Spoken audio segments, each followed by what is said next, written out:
Sama-sama kita merafakkan rasa syukur kepada Allah Subhanahu wa taala. Hari ini kita berpuasa hari yang ke-29. Mudah-mudahan Allah Subhanahu wa taala terima amalan kita, tuan-tuan. Ramadan semakin melambai untuk tinggalkan kita.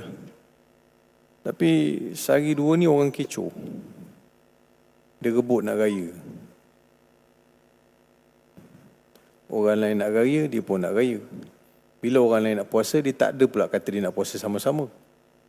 Pelik kan? Kita pernah tak kita marah, kata Saudi puasa, kenapa kita tak puasa? Kan? Bubur dekat medsos. Saudi dah puasa, patut kita puasa jugalah. Apa ni kita tak puasa? Tak ada pula. Bila Saudi kata nak raya, dia gaduh nak raya. Kan tak adil namanya tu. Jadi, apa pun kita serahkan kepada pihak pemerintah.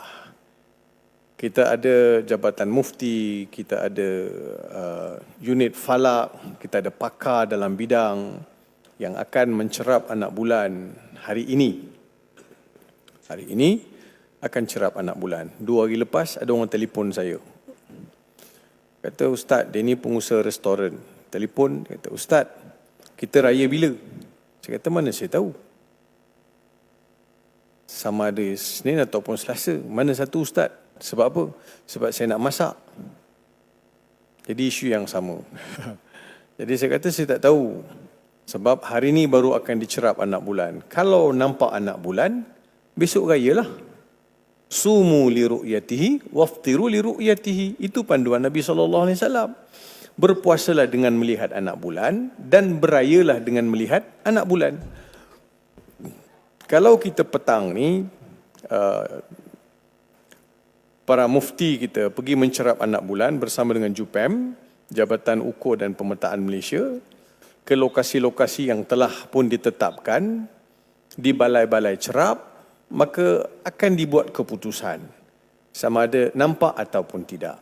Kita gunakan dua kaedah. Saya pernah sebut beberapa kali. Kaedah mencerap anak bulan, melihat, menetapkan bulan ni, digunakan dua kaedah. Pertama sekali kaedah hisab, keduanya kaedah imkanur ru'yah ataupun ru'yah lah kita kata. Hisab dia adalah menggunakan matematik ilmu falak untuk melihat waktu lahir bulan, anak bulan, timing, dengan melihat segala image yang dibekalkan melalui pakar-pakar astronomi dan digunakan juga sos daripada NASA untuk melihat kedudukan anak bulan, lahir anak bulan, tenggelam matahari. Semua itu ada kira-kira. Itu kita serahkan kepada pakar yang bidang dalam bidang falak ataupun astronomi. Manakala ru'ya dilihat dengan mata kepala. Kebanyakan, banyak kali di Malaysia ini tak nampak anak bulan. Bila mencerap tu memang tak nampak. Jarang sangat nampak. Sebab umur anak bulan dengan waktu pencerapan dilakukan adalah terlalu awal. Dia anak orang dengan anak bulan tak sama.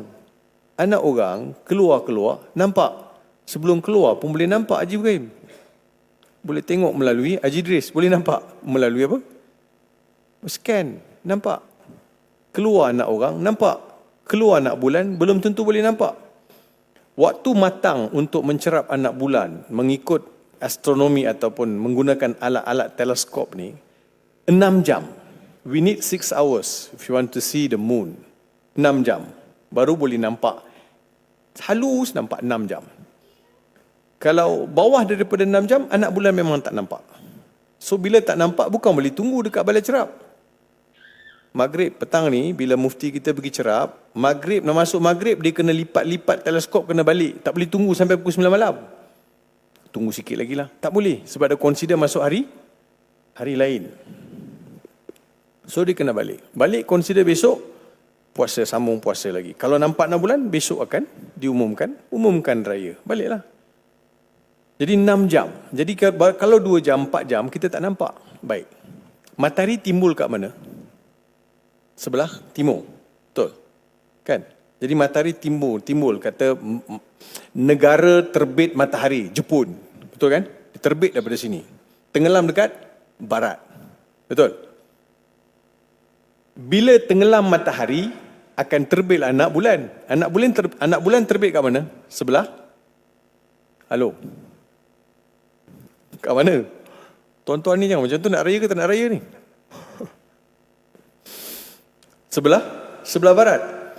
Jadi masa secerap anak bulan, anak bulan masih muda, baru 2 jam, saya tak nampak. Bila matahari beredar, tenggelam di barat, anak bulan nampak. Sebab Saudi dengan barat dekat. Umur anak bulan, masa Saudi cerap, kita baru 2 jam, masa dia cerap, add lagi 6 jam. Berapa jam dah?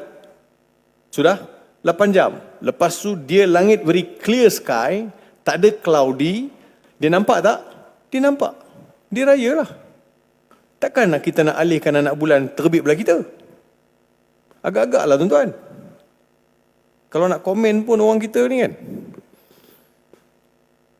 Satu, saya kira-kira kan, saya baru balik daripada, saya pergi Jordan, saya pergi Qatar, saya pergi Kuwait. Ada education exhibition kat situ, expo pendidikan. Kat Kuwait, saya sahur pukul 3 pagi, subuh 3.30. Buka puasa pukul 6.30. Saya kira-kira, diorang puasa hampir 17-18 jam. Tuan-tuan puasa berapa jam? Tak kira. Saya kira kita puasa dalam 14 jam ada. Propisal.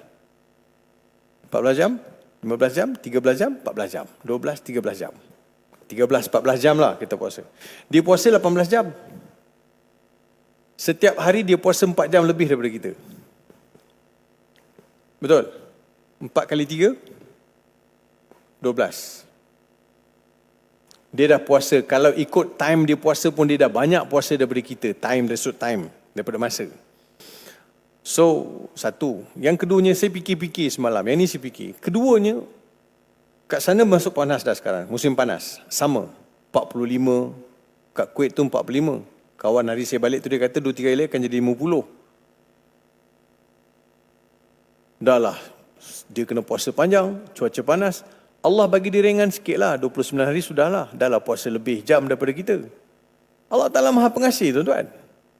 Tengok dari sudut itulah Tuhan tu pengasih, penyayang. Jadi Allah tambah kita 1 hari puasa. Ada rugi kah? Tak rugi apa pun.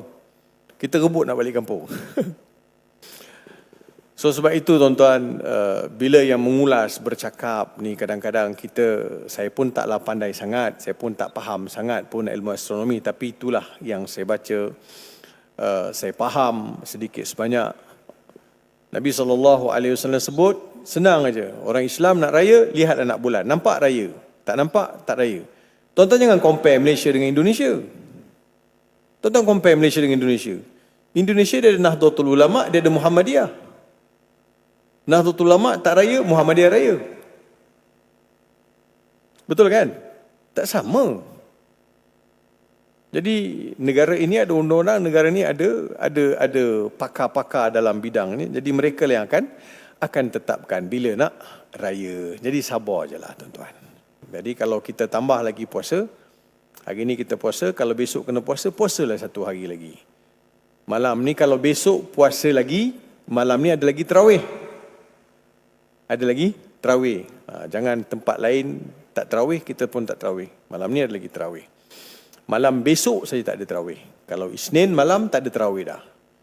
Tak ada tarawih itu tidaklah bermaksud kita tak datang masjid kan? Kita datang juga masjid.